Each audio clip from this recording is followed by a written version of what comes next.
Bueno, comenzando con la clase 3, vamos a repasar un poco cómo graficar superficies, repasando lo que habíamos terminado en la clase pasada, ¿no? Entonces, en R3 tenemos unas superficies que son el caso equivalente a curvas, secciones cónicas de R2. La forma general de la superficie cuádrica en R3 está dado por esta ecuación que tenemos aquí, donde las constantes A, B, C, D, E, F, G, H, I y J toman diferentes valores y eso hace que a la vez que las secciones cónicas nos den diferentes tipos de superficie. Muy bien. Entonces hay seis tipos de superficies cuádricas. Son la elipsoide, caso particular es una esfera, la hiperboloide de una hoja, hiperboloide de dos hojas, cono elíptico, paraboloide y paraboloide hiperbólico. Bien, pero vamos a ver, la elipsoide. La elipsoide, como vemos aquí, aparecen los parámetros A, B y C, ¿sí? de la fórmula anterior. Y eso está igualado a 1, ¿sí? Entonces, ¿cómo hacemos para graficarla? ¿Sí? Generalmente para graficar una superficie lo que se hace es plantear, como habíamos dicho en la clase pasada, los diferentes trazas.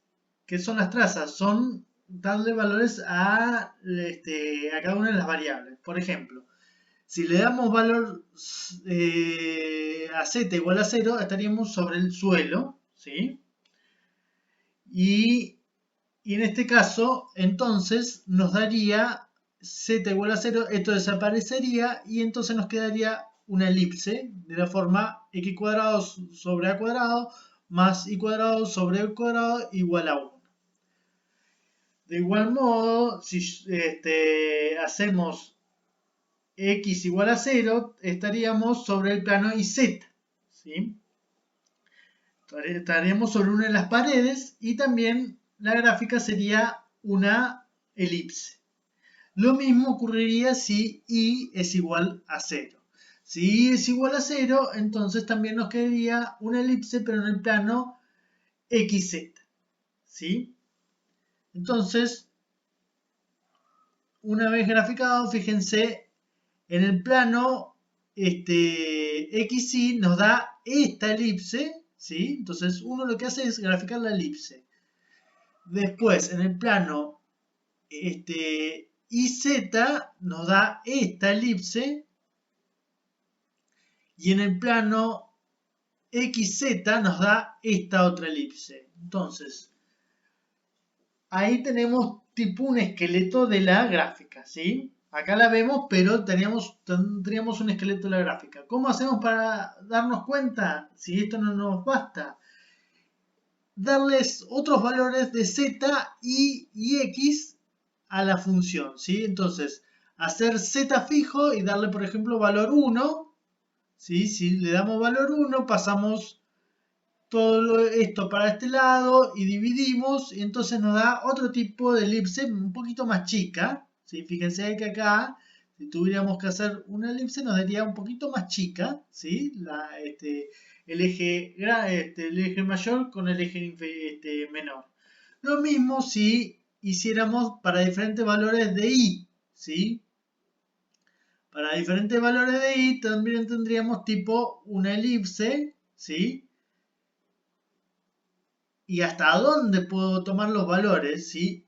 Fíjense que i va a valer hasta que valga b, ¿sí? Para i mayores que b no hay puntos, si vemos por aquí, ¿sí? Muy bien. Ahora, hiciéramos el hiperboloide de una hoja, también aparecen las constantes A, B y C, ¿sí? En este caso, pero una de las constantes es negativa y las otras dos son positivas. Entonces, si graficamos, hacemos el mismo trabajo, le damos valor 0 a Z, tenemos una elipse sobre el piso, ¿sí? Si le damos valor 0 a I, ¿sí? Tendríamos una hipérbola. Y si le damos valor 0 a X, también tendríamos una hipérbola, ¿sí? Fijémonos que si podemos variar el Z de manera indefinida, que nos va a dar diferentes elipses, ¿sí? Ahora, fíjense acá, si yo tomo diferentes valores de Z, tengo diferentes elipses. Y para abajo también. En cambio, para si yo le doy valores I puede ir variando desde menos B hasta B, ¿sí? No hay valores, no hay curvas que pasen por los puntos de la superficie. Lo mismo pasa con el X. El X toma valores entre menos A y A, ¿sí? Entonces, pues dándole valores, me va a dar diferentes hipérbolas. Una vez me va a dar cada vez más chiquita. Fíjense, si tomamos en este extremo, la hipérbola va a ser una cosita así, ¿sí? Y acá lo mismo, una hipérbola va a ser una cosita así también. La rama de arriba y la rama de abajo, ¿sí? Lo mismo acá. Si tomamos esto, acá va a estar como más separada la hipérbola, ¿sí? Entonces, bueno, aquí tenemos una hipérbola de una hoja. Yo me confundí, disculpen, el X y el Y pueden tomar valores indefinidos en este caso. Me confundí con la hiperboloide de dos hojas, ¿sí? Que ahora lo vamos a ver. La hiperboloide de dos hojas, de vuelta tenemos los parámetros A, B y C, pero en este caso dos de los parámetros son negativos y uno positivo. Bien, entonces, si hacemos Z igual a 0, no tenemos valor porque tengo, ¿sí?, un número negativo igual a un número positivo. Y no coincide, ¿sí? Pero si le voy dando valores a Z de tal forma que esta operación, esta división, al pasarla para allá, me dé un número negativo, 1 menos ese valor me dé un número negativo, entonces tiene sentido, ¿sí? Y me va a dar diferentes elipses, ¿sí?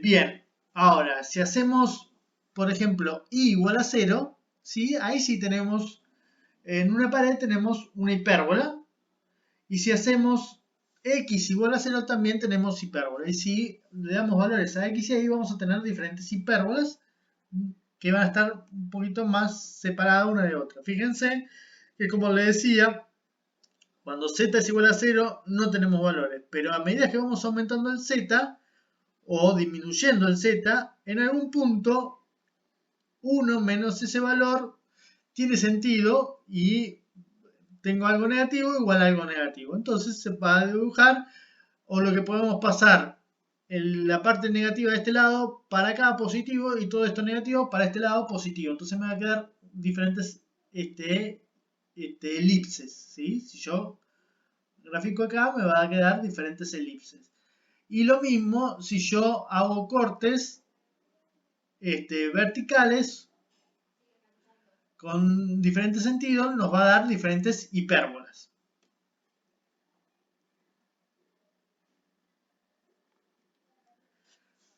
Bien, un cono elíptico, de vuelta, los parámetros que aparecen son A, B y C del original, ¿sí? Y acá tenemos dos positivos y uno negativo.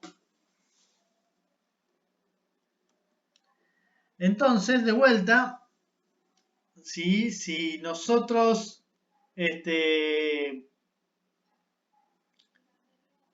tomamos z igual a 0, nos va a quedar algo positivo igual a 0, que eso significa que el único punto que algo al cuadrado que me dé 0 es que x y y sean 0, o sea, me va a dar un punto, el 0, 0, 0, ¿sí? Ahora, si le doy diferentes valores a z, ¿sí? Esto que está negativo pasa al otro lado positivo y me va a dar diferentes elipses, ¿sí? Ahora bien, si hacemos y igual a 0, ¿sí? Acá no va a ser una hipérbola, ¿por qué? Porque no tenemos igualado a 1, ¿sí? Pero bueno, pasamos el z, z cuadrado sobre c cuadrado para otro lado y pasamos las raíces, entonces nos va a quedar dos rectas, ¿sí? Dos rectas. Y si hacemos lo mismo con el eje haciendo x igual a 0, nos va a dar también dos rectas. Y ese va a ser el esqueleto del cono elíptico, ¿sí?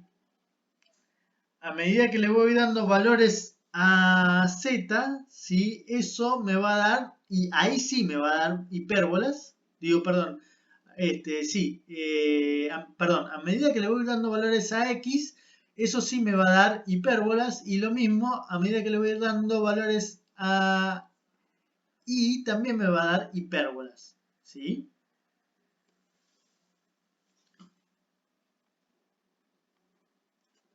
Paraboloide elíptico tenemos el coeficiente, dos coeficientes al cuadrado y uno que no está, que es lineal, ¿sí? Entonces, si hacemos z igual a 0 tenemos un punto, ¿sí? Y en cambio, si hacemos y igual a 0 tenemos una parábola. Y si hacemos x igual a 0 también tenemos una parábola que nos da el esqueleto, esto, ¿sí? Esta parábola y esta parábola, ¿sí? Pero bien, a medida que le voy dando valores a z, ¿sí? Me va a quedar diferentes elipses. Y a medida que le voy dando diferentes valores a x, me va dando diferentes parábolas, ¿sí? Lo mismo acá, si le doy valores ahí, también me va a dar diferentes parábolas, ¿sí? Entonces, la idea es darse cuenta por diferentes valores que le vamos dando a las variables, cuáles son las curvas y nos daría el esqueleto de la superficie a la cual podemos aproximar con un graficador, ¿sí? Bien, y por último nos queda el paraboloide hiperbólico, ¿sí? O anteúltimo, sí, no anteúltimo, que nos queda lo mismo, que se llama también silla de montar, lo pueden ver, o silla de mono. Entonces, de vuelta, cuando z es igual a 0, tenemos justo dos rectas, lo pueden ver. Z es igual a 0, acá me queda 0, entonces paso para allá y me queda dos rectas, ¿sí? Cuando y es igual a 0 me queda una parábola y cuando x es igual a 0 también me queda una parábola. Y a medida que le doy dando valores a z, ¿sí? Esto me va a dar una hipérbola. Me van dando diferentes hipérbolas, ¿sí? Como están acá. ¿Sí? Esta superficie es muy difícil de bosquejar, pero la idea es que ustedes la intenten identificar. Entonces, las curvas que nos dan cuando nosotros le vamos dando valores a la variable, cuando hacemos darle valor a una variable y las otras moverlas, ¿sí? O sea, dejar una variable fija y las otras moverlas, nos va a dar curvas. Esas curvas reciben el nombre de curvas de nivel, ¿sí? Entonces, estas curvas que tenemos aquí se llaman curvas de nivel, ¿sí? Y son importantes para la aproximación, ¿sí? de funciones. Para tener una idea, cuando las funciones son más complicadas, no son cuádricas, son un poquito más complicadas, entonces lo que se le hace es darle valores a una de las variables, entonces nos va a quedar una curva en el plano, ¿sí? Una curva plana, y eso nos da una mejor aproximación. Un ejemplo de estas utilidades son las curvas de nivel cuando vemos relieves o regiones, el mapa de relieve, regiones, o mapa de profundidad del mar, ¿sí? Etcétera. Muy bien. Pero bueno, vamos a arrancar con las ideas de derivada para este tipo de objetos que son las superficies.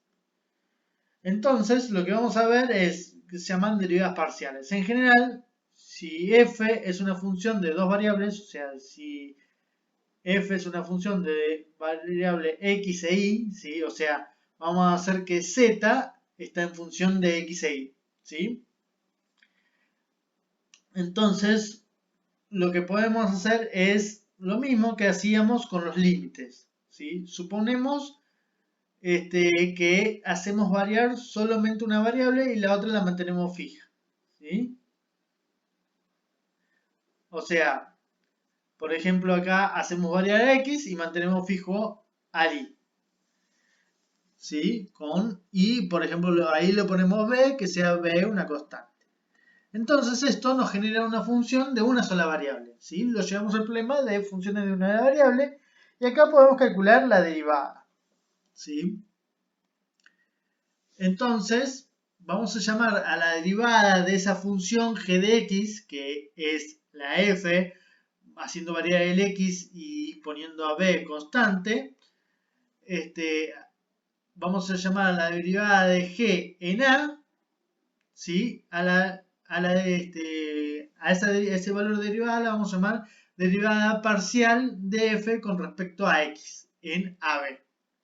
Y la vamos a denotar con este simbolito, f sub x evaluado en ab, ¿sí? O sea, lo que estamos diciendo, que la derivada de f con respecto a x en el ab es la derivada de la función esta g que llamamos en a, que va a ser el límite cuando h o cuando delta, según las notaciones, tiende a 0, de g más h menos g de a sobre h, ¿sí? Donde g de x, como dijimos, es f de xb.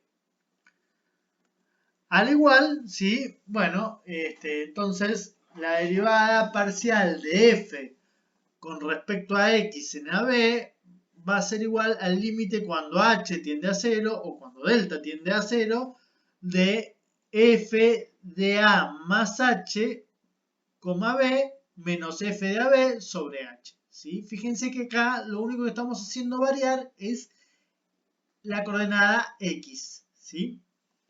Estamos viendo el cambio en la coordenada x. Lo mismo va a pasar si hacemos al revés. Si dejamos fijo al x y hacemos variar el y, ¿sí? Entonces vamos a denotar la derivada parcial de f con respecto a y en el punto AB, ¿sí? Si armamos una función g grande que va a ser f de ahí y la derivamos en b. O sea, la derivada de f con respecto a y en AB va a ser igual al límite cuando h tiende a 0 de g de bh menos g de b sobre h.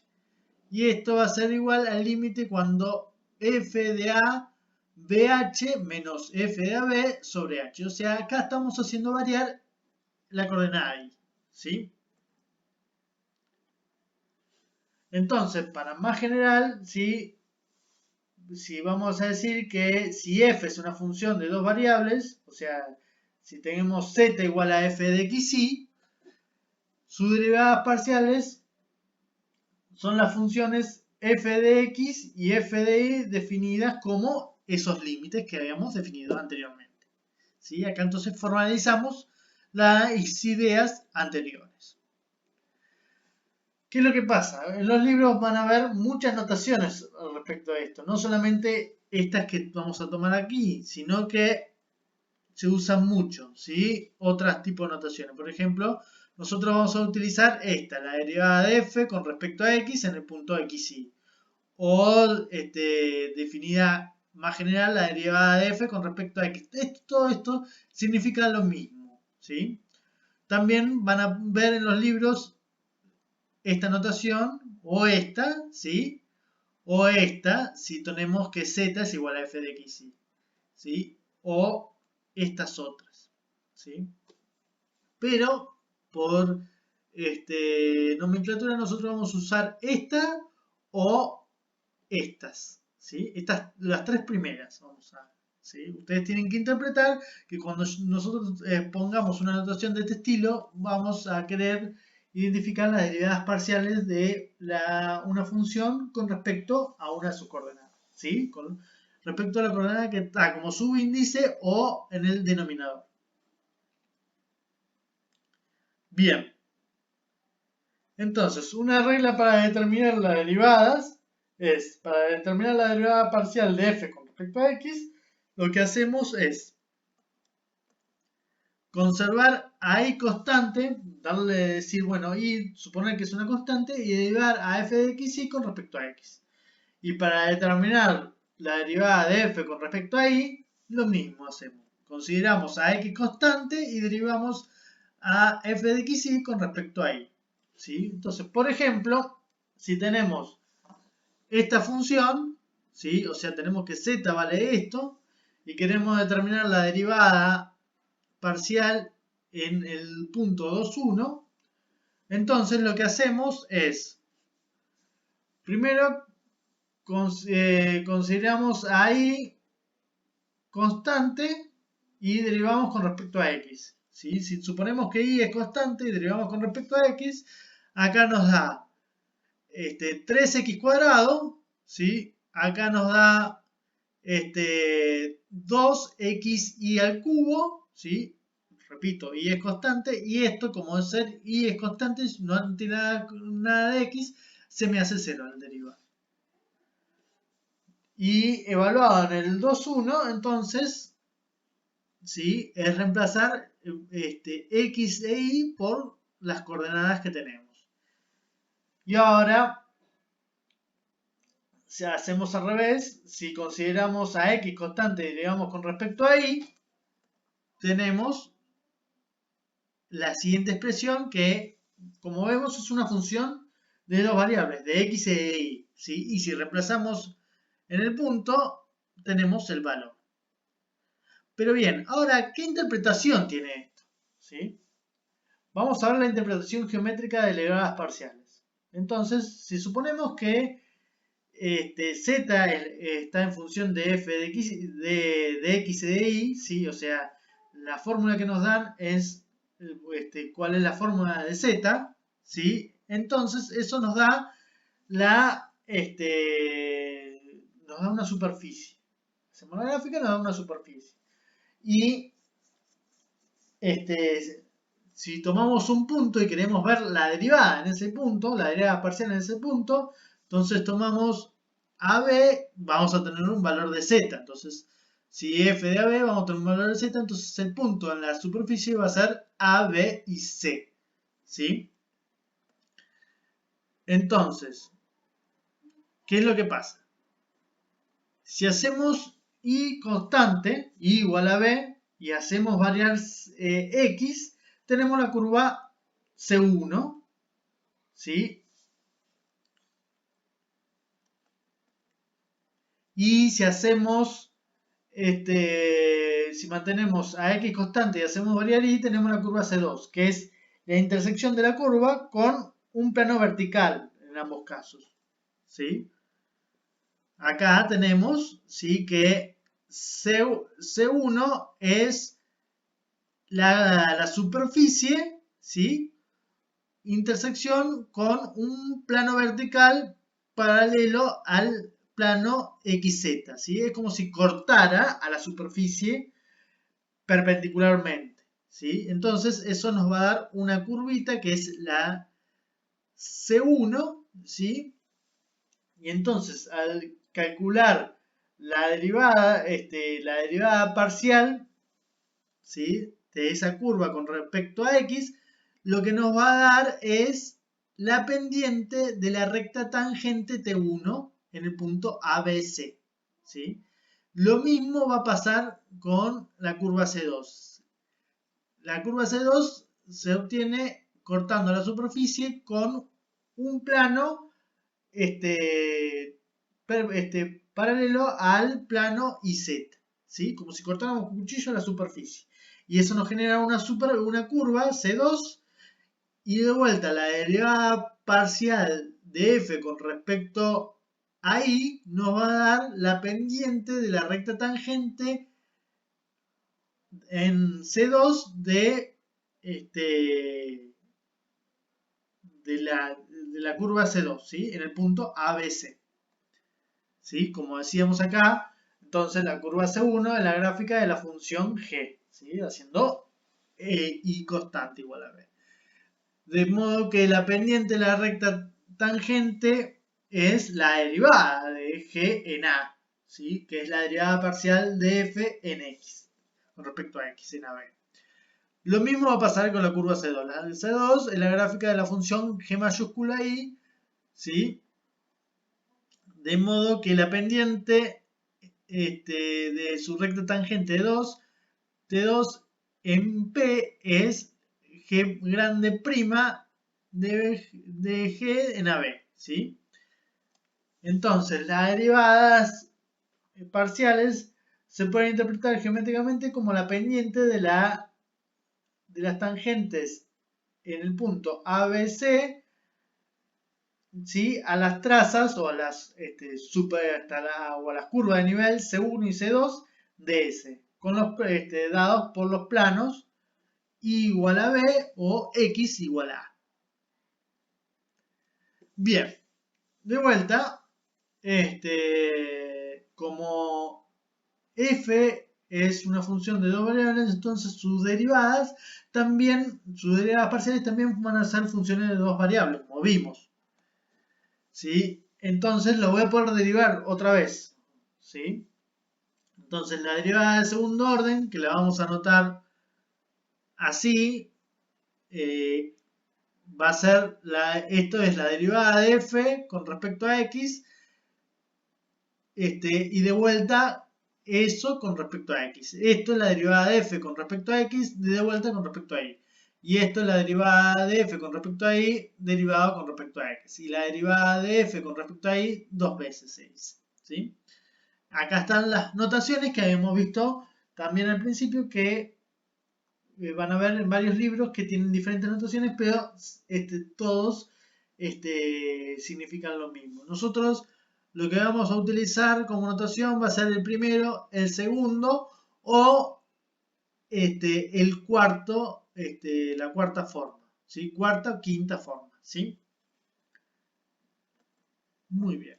Vamos a ver un ejemplo de esto. Entonces, vemos el ejemplo anterior. Tenemos esta curva, esta superficie, perdón. Si calculamos derivadas parciales, nos daba esto, ¿sí? Y ahora, por ejemplo, si derivamos a f con respecto a f de x, la derivada parcial de f con respecto a x, lo derivamos con respecto a y, entonces lo que hacemos es x va a ser constante. Entonces esto me va a dar 0, acá el 3 va a bajar y me va a quedar 6x y cuadrado, ¿sí? Y lo mismo va a pasar lo mismo con esto, ¿sí? Si hago el análogo, ¿sí? Una propiedad que tiene que ver, fíjense que acá las derivadas cruzadas nos dio igual. ¿Sí? Puede ser que las derivadas parciales cruzadas nos den iguales. A veces sí, a veces no, ¿sí? Un resultado que nos dice cuándo sí y cuándo no es el teorema de Clairaut, que dice que si f es una función continua definida en un disco que contiene el punto AB,